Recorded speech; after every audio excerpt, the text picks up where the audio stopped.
Ξεκινάει πρόβα. Ομάδα, ξεκινάει πρόβα. Έλα. Είμαι ένας άνθρωπος του κέντρου γενικώς. Αλλάζω σπίτια συχνά. Αλλάζω γειτονιές. Κοίτα, για μένα η πολυπολιτισμικότητα πώς είχε ξεκινήσει ας πούμε στις αρχές του 2000, γενικότερα σε όλη την Ευρώπη και πολύ περισσότερο στη Βόρεια Ευρώπη και μετά στην Ελλάδα, είναι κάτι πολύ ενδιαφέρον. Για μένα είναι ζητούμενο η πρόσμιξη διαφορετικών πολιτιστικών στοιχείων, κοινωνικών ομάδων, η ένταξή τους μέσα σε μια μεγαλύτερη κοινωνία. Αυτό δυστυχώς πολλές φορές δεν γίνεται σωστά, γίνεται βία, με αποτέλεσμα να βγάζει κάποιες ας πούμε παράπλευρες έτσι δυσμενείς συνθήκες και για αυτούς και για τους κατοίκους των μεγάλων πόλεων. Δεν πρέπει να συγχαίουμε όμως από τη μία το έγκλημα με την εθνικότητα και γενικώς δεν πρέπει να γενικεύουμε, γιατί οι γενικεύσεις είναι πολύ επικίνδυνες. Εμένα με ενδιαφέρει να ζούμε όλοι αρμονικά, το βασικό στοιχείο να είναι η αγάπη και η συμπόρευση και όλα τα υπόλοιπα έρχονται. Ναι, υπάρχουν πολύ ενδιαφέρουσες γειτονιές που έχουν κάποιες κοινότητες ξένων μεταναστών και ανθρώπων ακόμα και διαφορετικής προέλευσης, ακόμα και από την ίδια την Ελλάδα. Δηλαδή υπάρχουν μέρη που είναι πολύ κριτικοί, που κάνουν κάτι δικό τους, υπάρχουν μέρη που υπάρχουν πολύ ρωσικής καταγωγής, όπως στην Καλιθέα, που έχουν εστιατόρια, που έχουν κάποια μπαρ που παίζουν μουσικές. Έχουν ενδιαφέρον όλα αυτά, αρκεί να τα ψάχνει κάποιος. Σαφώς δεν είναι κάτι που είναι εύκολο να το βρεις. Θέλω να πω, δεν έχει γίνει η Αθήνα μια μητρόπολη όπως είναι η Νέα Υόρκη, ας πούμε.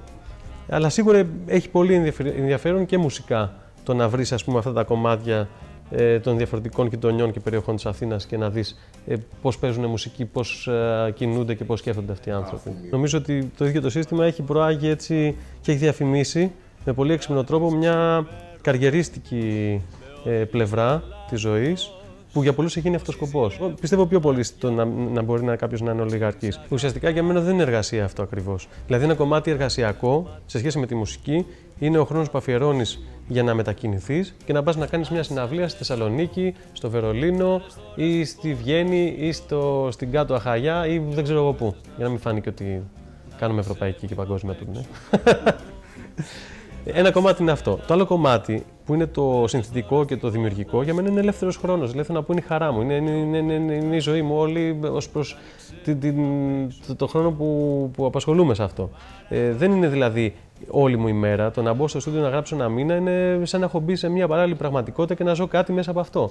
Το να πάω όπως έκανα πριν από μια εβδομάδα να κάνω το βίντεο κλιπ ως σκηνοθέτης της Ναλίσα Γκριν στο νέο της single, ήταν 2 μέρες γυρισμάτων που μάλιστα ήταν και στη θάλασσα και ήταν σε ένα νησί και βγήκε κάτι πολύ ωραίο, πιστεύω. Ήταν και αυτό ένα μέρος του ελεύθερου χρόνου μου. Δηλαδή, δεν είναι απαραίτητο ο ελεύθερος χρόνος να είναι η ταβανοθεραπεία, αλλά να εξελίσσει και άλλες αρετές που έχουμε και να μας τροφοδοτεί με αγάπη για άλλα πράγματα. Να μην είμαστε μονοδιάστατοι. Εμένα αυτό με ενδιαφέρει. Κοίταξε, ποια είναι η προσέλευση σε μια συναυλία, σαφώς σου δημιουργεί μια μικρή ανασφάλεια και ένα μικρό άγχος πριν πραγματοποιηθεί. Και όχι τόσο για το εισπρακτικό της κομμάτι, και για το αν θα βγει παραγωγή, όσο και για το συναισθηματικό και το ηθικό κομμάτι που είναι αυτό του καλλιτέχνη και της μπάντας και του μουσικού που είναι πάνω στη σκηνή και θέλει, αν μη τι άλλο, χώρο στον οποίο βρίσκεται να σφίζει από παρουσίες και από ζωντάνια. Γιατί κακά τα ψέματα, έχω παίξει και σε άδειους χώρους και είναι ένα αρνητικό συναίσθημα το οποίο δεν το διαχειρίζεσαι εύκολα. Αυτή είναι η αλήθεια. Αλλά από εκεί και πέρα, αυτό που προσπαθώ να κάνω είναι να προσαρμόσω τη συναυλία αυτή στις υπάρχουσες συνθήκες. Και οικονομικά και μουσικά και συναισθηματικά και ηθικά. Νομίζω ότι η συναυλία και η μουσική και το θέατρο και ο χορός και οι τέχνες γενικότερα πρέπει να βρίσκονται σε να συμβαδίζουν με την πραγματικότητα.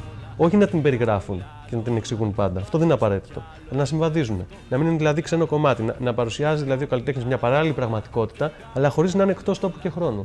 Για μένα αυτό είναι το ζητούμενο. Τώρα, αν γεμίσουμε την Τεχνόπολη, θα είναι πολύ ευτυχίες και για όλους και για την παραγωγή και για τα μηχανήματα και για τα φώτα και για ό,τι θα και για τους φοίνικες που θα στήσουμε στη σκηνή και άλλες εκπλήξεις που ετοιμάζουμε. Αν όχι πάλι, το ίδιο ευχαριστημένοι θα είμαστε, θα παίξουμε μουσική. Να έρθείτε. Αν μπορείτε.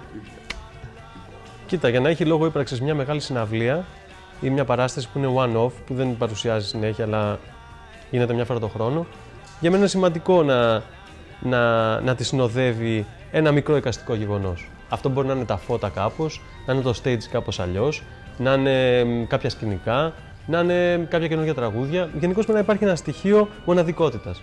Μέσα σε αυτό λοιπόν το πλαίσιο εγώ θέλω σε κάθε συναυλία να υπάρχει ένα κόνσεπτ. Πέρυσι, ξέρω εγώ, ήταν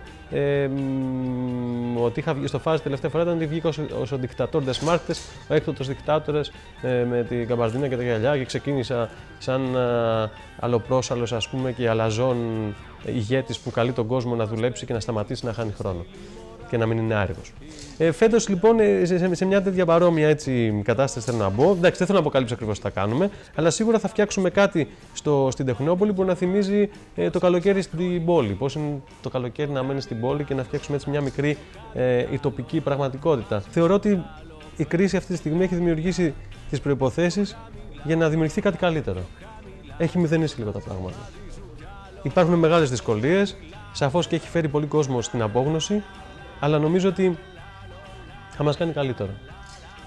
Ότι μέσα από αυτή την κρίση θα γεννηθούν νέες ιδέες, νέα αντιμετώπιση των πραγμάτων, επαναπροσδιορισμός των αξιών. Ελπίζω. Για μένα είναι πολύ σημαντικό να υπάρχει ελπίδα. Θέλω να πω ότι είναι πολύ σημαντικό να υπάρχει μουσική και στο διαδίκτυο και στο ραδιόφωνο και στα FM και στις πλατείες και στις συναυλίες. Συνεχίστε να κάνετε αυτό που κάνετε και να ακούτε πολύ μουσική. Όλοι οι φίλοι του Radio και εσείς, αγαπητοί παραγωγοί.